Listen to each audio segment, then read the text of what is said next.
in beautiful Woodbridge. Jamie, good morning. Hey, good morning, guys. Okay, so this is your husband. What happened? So he was working overseas, so we were in South Korea and living at an apartment off the base. Sure. And he came home and he's like, "Oh, I hurt. I don't feel good." He was throwing up, and I'm like, "He's telling me where he hurts." I said, "That sounds like your appendix." He's like, "You don't know what you're talking about." And I said, "Worked in the medical field. I know the symptoms. You need to go to urgent care." Sure. He's like, no. I'm just going to go lay down. I'll feel better. He was tossing his cookies, and he just wasn't feeling good. Sure.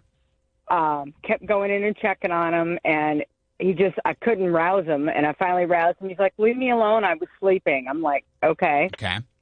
Gets up the next morning. He's still tossing his cookies. I'm like, if you don't go to the ER, I'm going to drag your ass there, because we had young kids. Yeah. He's sure. like, yeah. "Fine, I'll just go real quick, and I'll be home in an hour." Okay. Sure you will. And then I get a call from the ER. We're rushing him into surgery because when we were doing the ultrasound, it burst his appendix. My goodness. Oh, my gosh. Okay. Yep. Okay. Now, He ended up with a week stay in the hospital. Oh, my gosh. Do we still joke about it now, or is it not yet? Okay. Yeah. Okay. Oh, yeah. That is okay. Jamie, 1 second. You were in the running. Yeah, that's exactly what we're looking for. Let me go in Abingdon. Shelby, good morning. Good morning, guys. All right, girl. So your husband, what happened? Oh my goodness, he's stubborn is what happened. So, he's an electrician, and he was just complaining about pain in his leg, like, "Oh, I think I pulled something at work." And I was like, "Huh." And he was like, "It's just like tingling. It feels like a different kind of pain." I was like, "That kind of sounds like a blood clot to me." I was like, he said, "Yeah, he has like his tips of his toes he couldn't really feel." Oh God. And he waited a while, like about a week and a half. And I was like, "You need to go." And apparently he ended up clogging 2 out of 3 of the major arteries in his leg. God. He had to have surgery. He was in there for like 2.5 weeks. Yeah. So, I told you so. Oh, but... yeah, as you should. Yeah. Okay. Yeah, Yes, my but, gosh. unfortunately, he's still in pain. Like, it's just, they said that it's like permanent nerve damage. Like, but damn. at least he caught it. He didn't lose his leg. Yeah, but... at least he's alive. My Oh, goodness. my gosh. Okay. That is Shelby, insane. 1 second. You're in the running. My goodness. Let me go in Frederick. Alyssa, good morning. Good morning. So this man, what was going on with him? So he's my boyfriend of 3.5 years. For months, he was complaining of back pain. He was using a heating pad like every second of the day he got the chance. Finally, and I kept telling him to go to the doctor, but he never goes to the doctor. Sure. So one day I'm at work and I get a call, and he's telling me he's laying on the bathroom floor and he can't get up. He can't move. He was brushing his teeth and his back locked up, and he laid on the floor and he couldn't get up. Oh, God. I can't move him. Yeah. I can't move him. So I had to call his dad and his friend, and they had to physically move him to the car, drive him to the ER, and he had a herniated disc. So he had to get all these pain meds. Gosh. And Okay. Now, Gosh. Alyssa, kind of similar to the other callers, do you hold this over his head now where if he says something like, "Are you sure?" And you're like, "Are you sure your back's not ruined?" Like, do you drop that bomb on him? all the time. Yeah. Yeah, all you the have time. to. Every time he's brushing his teeth, I'm like, don't break your back this time. Yeah. Oh, no. my Yeah, gosh. that's okay. Alyssa, 1 second. You're in the running. Oh, my gosh. By the way, somebody texted 99338. Guys are so frustrating. They get a paper cut or a little cold, and they're on the couch crying for their mom. Yes. They have a limb half falling off, and they're fine. Yes. Yeah. Why is that? As I think the cold just an annoyance. I've always said I'd rather have the flu than the cold. The cold's an annoyance. Same paper cuts. You know what I mean? It just blows my mind, you know? Let me hold on. Fake name Maddie needs voice change. Fake name Maddie, good morning. Good morning. All right, so this is your boyfriend. What happened? So he is extremely sensitive everywhere. So he works moving around doors. So he was over sweating and didn't put, I got him this spray that he's supposed to put on, which is basically like a cornstarch mixture. Sure. So he broke out super, super, super bad down there. And I'm like, okay, I think you need to go to the doctor. It looks worse than usual. He's like, no, I'm fine. So he started spraying athlete's foot spray down there. And he says he thinks this is going to work.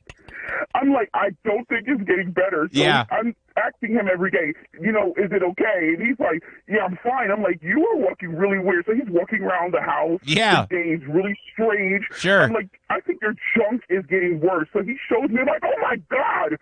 I was like, you need to go to the doctor. This is 6 days later. He's like, I think I'm okay. I said, no, I don't think you're okay. You need to go to the ER. He's like, no, I'm going to urgent care. I said, no, I think we need to skip that. We need to get to the ER. This looks like bad. So when we finally get to the ER, the doctor is in there, and he's like, first of all, he couldn't even sit down in the ER. And I was like, the doctor's like, so the lady's like, is he okay? I said, I really don't think so. So I said, I think he needs to be seen like ASAP. So when we get back there, the doctor says to him, he's like, sir, like, you're going to lose your most important part. Are you okay with that? He's like, I thought the spray was working. He's like, there's no way you thought the spray was working. I mean, like, athlete's foot. Oh, my God. Is he okay now, fake name Maddie? Yeah, he's fine now. And I'm like, the doctor, I gave him all this stuff, but you know how you men are. It's like, he's like, no, that was just a one-off. I said, that was not a one-off. You need to take the freaking stuff the doctor gave you. Use the cream. He's like, the cream just makes it slippery down there. I was like, dude, oh my. I said, the doctor told you were going to lose it. Yeah. Like, it was going to be gone. Sure. He was like, well, yeah. He was just overreacting. It's an awkward area. You're underreacting. Yeah. Okay. That is. I mean, I would never think to put foot cream. Fake name Maddie. 1 second, you were in the running. And by the way, good girlfriend for doing voice change and a name change too. Yes, that's very nice. Because that. Listen, everybody gets it. Just gets swampy. But I would never think. You want to know what I need? Tough acting to enacted. Yeah. Right there on the nethers. That is something that I can't comprehend that. How okay. Yep. Oh my gosh. Okay, let me go. There's so many of these. Let me go in Aberdeen. Jessica, good morning. Good morning. So this was your dad. What happened? Yes, it's my dad. He's known for doing stuff like this, but this one was really bad. Oh boy. So he and my mom went to Mexico. He stepped on something in the water and got a little cut on his foot. No big deal. But for months it was not healing, and he just kept covering it with Band-Aids, and it would get a callus on it. He'd scrape it off. He'd put a Band-Aid on it. Yeah. And just kept doing that, thinking this is fine, to the point where he had like a gaping hole in his foot. God. And my mom caught him like trying to put Band-Aids over it and was like, no, we're going to the doctor. And they went and they were like, yeah, this infection is so bad that it's in the bone of your middle toe and we have to take your middle toe. My goodness. So my dad is now missing his middle toe. We call him Sloth because he has sloth feet. Stop it right now. So, okay, but better question. How long did we wait to call him Sloth? Was it right away? Or did we wait like a year and then okay. Because we're like, you're a dumbass for not taking care of this in advance. Yeah, that's fair. Come okay. on now. All right, Jessica, 1 second, you're in the running. Oh my gosh. Vote for your favorite over text 99338. Somebody texted in, these stories make me irrationally angry. Yeah. They really do. They really make me angry. Part of the problem is speaking on behalf of men, now that I know Molly was right one time about this. She's never going to let you live it down. But it's also like anytime I have anything wrong, you need to go to the ER. And that's like you give them the one victory, it's going to be game over. It'll be like, remember that one time you didn't want to go and you actually had meningitis? Yeah. Mm-hmm. You mean that whole brain eating disease? Yeah. No, that was a one-off.